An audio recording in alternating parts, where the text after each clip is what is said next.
Hey, how's it going, guys? Adam from AA for Entrepreneurs here with Randy from, it's a long name, Cannabis Community Care and Research. It's C3RN. Yeah, C3RN for sure, definitely. Yeah. I knew I was going to screw that up. I was like, I need to look down. Yeah, How you doing today, man? I'm doing pretty good, man. How are you? Amazing, honestly. Like, so many good vibes here, so many good people, like-minded people. It's just such an amazing event. For sure. That's why it's community in our name, you know. I mean, that's definitely what we are here, for sure. It's so important that, you know, when I see these events of us coming together as a community, every time that this happens, we all grow. Yes, you know, and the whole group in general is pretty friendly. So, you know, you immediately make a friend once you break bread, so to speak. I feel like the rude potheads get weeded out quickly. Yeah, excuse the pun. Yeah, how about that? It's too many of them. It's a budding industry, you know. I love it, man. So tell us a little bit about what C3RN does. Sure, so Cannabis Community Care and Research Network, we were founded about 2 years ago now. I partnered with my partner, Dr. Mary McNabb. Basically, we're a research network and advocacy group. The first year of our existence, we advocated for research licenses to be put into the regulatory framework of Question 4, and we succeeded. And so from that point forward, we started to roll into an educational series designed around the science of cannabis. So social equity portions of the actual state of the science, testing, opiates, and how it can be an alternative therapy to cannabis. Also, we like to use a term, instead of seed to sale, we call it seed to bedside. So you can actually see health outcomes on the back end of your genetics. And trying to, it's such precision medicine and the plant is so complex. So what we're trying to do is actually source research through citizen science.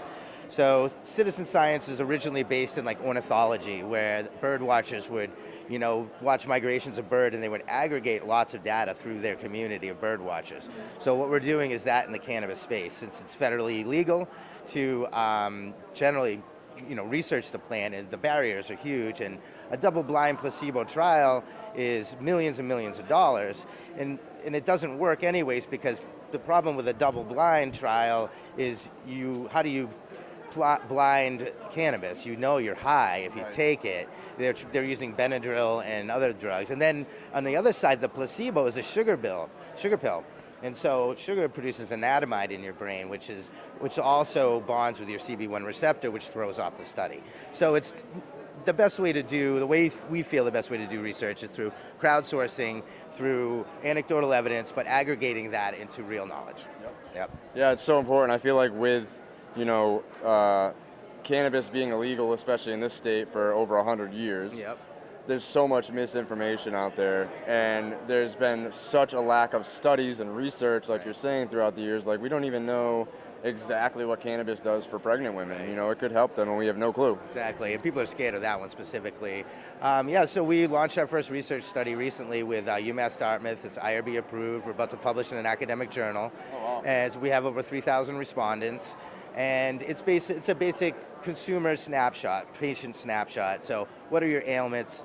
What are your symptoms from your ailments? What products do you use? What strains? What dosages? In what form? So say you're a Crohn's patient, and so we did it with dispensaries, right? So that they can understand their population better. So say 50% of their patients that have Crohn's use biodiesel in a 10 milligram edible form. When a new patient comes in with Crohn's, the patient advocate can inform that patient better. So they're not so much trial and error. So that's kind of the basic snapshot. And we have stigma questions in there. You know, do you fear your workplace, knowing, things like that. And we've gotten some incredible results. So 71% of all of our respondents nationally are actively reducing their prescription medication using cannabis. And that's real data that you can take to a city council, you can take to your family members, and to show that, you know, you're not the only one trying to understand this plant for yourself and try to get yourself off, you know, standard pharmaceuticals that probably have more side effects than they do good.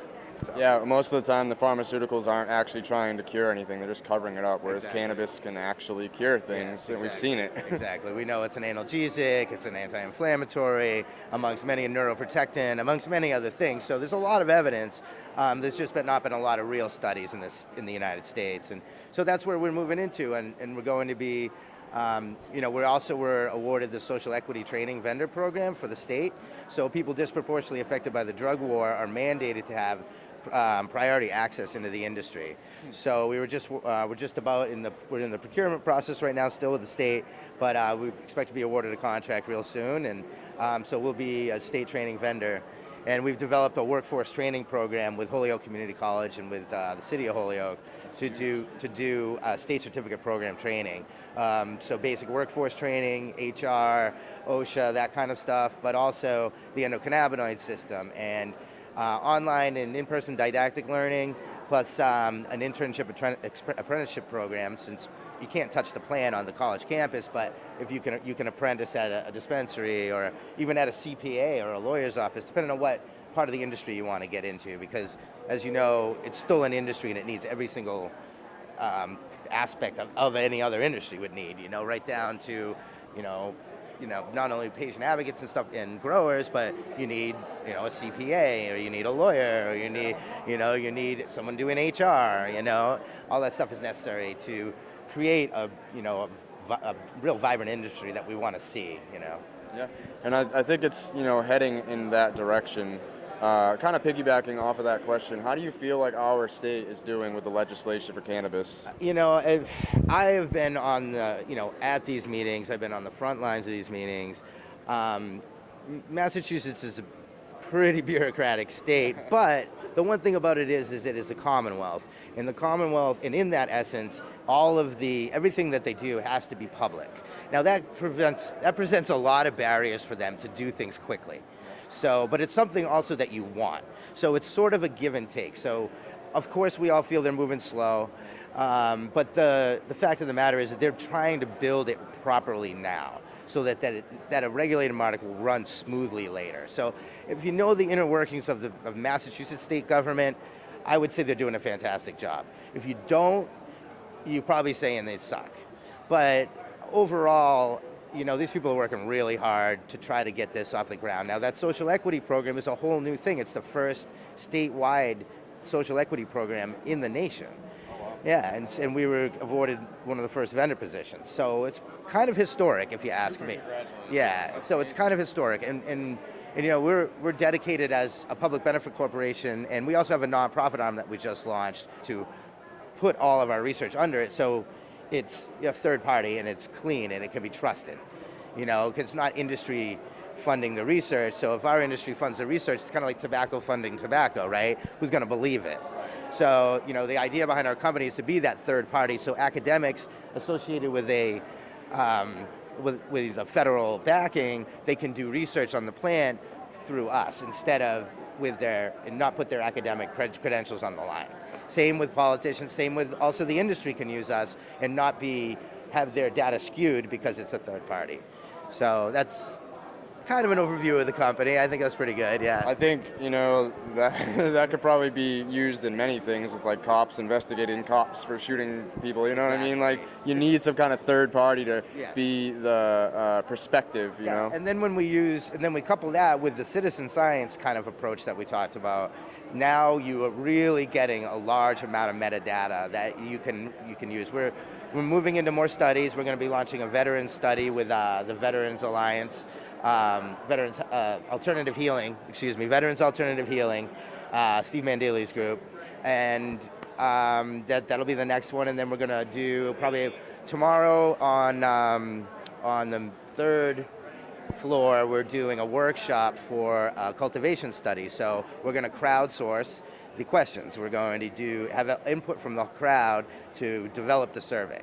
So what do you want to hear? And find out what everybody wants to hear, and then compile the survey that way. And then we're probably going to move into a veterinary study, because that's a really interesting problem that's happening, is that since the opioid crisis has happened, the epidemic, what they've done at the manufacturing level is they've cut the production of all the opiates. Now, that means people are getting less of them, but it also means pets are getting none of it.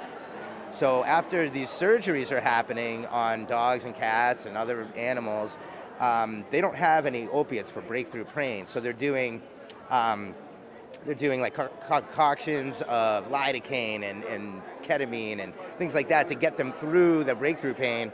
And it's kind of sad. So we're looking to launch into, what the study is going to be based upon is how that, CBD and THC can be helpful in the treatment of pain for animals, especially in those positions. So.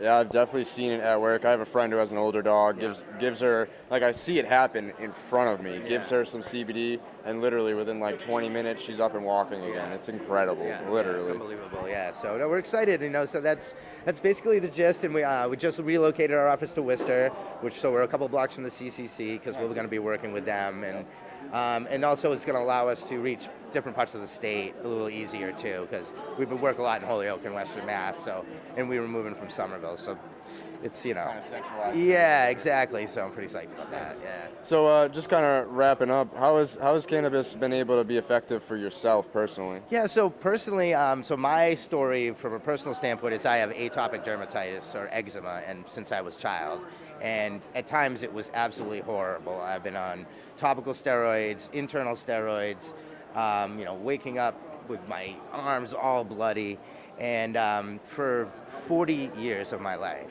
And I'm 47, and about 2 years ago, as it became legal, there started to be all these more products popping up in the market, and I started investigating salves, and these THC, CBD, full spectrum salves. So and topical steroids, they thin your skin, and steroids in general aren't good for you. And so I just said, screw it, I'm going to try it, and I got off all of my topical steroids, and I have near clear skin now for using just THC CBD salve.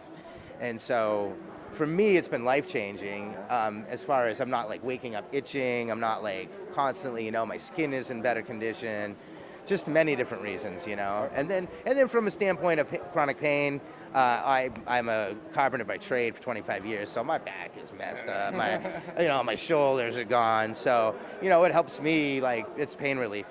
For me, I don't take Advil, and I don't take opiates. It's just cannabis. That's so, amazing. yeah. That's awesome. Thank you so much for talking to me. Just one last thing for my listeners and watchers out there that may not know who you are, just plug yourself on social media. Yep, so Cannabis Community Care and Research Network. We're on Facebook, Instagram. My name is Randy McCaffrey. Go to cannacenterofexcellence.org. That's our membership platform. Please sign up. Research is woefully underfunded in this space. We have $5 memberships. It's a free membership. There's tons of wonderful content, and it's business level membership, and you can also become a data partner with us and get your own surveys done and investigate your own populations and your own products. So thank you very much. Thank you. All right. Bye. Hey, that was good. Yeah, definitely.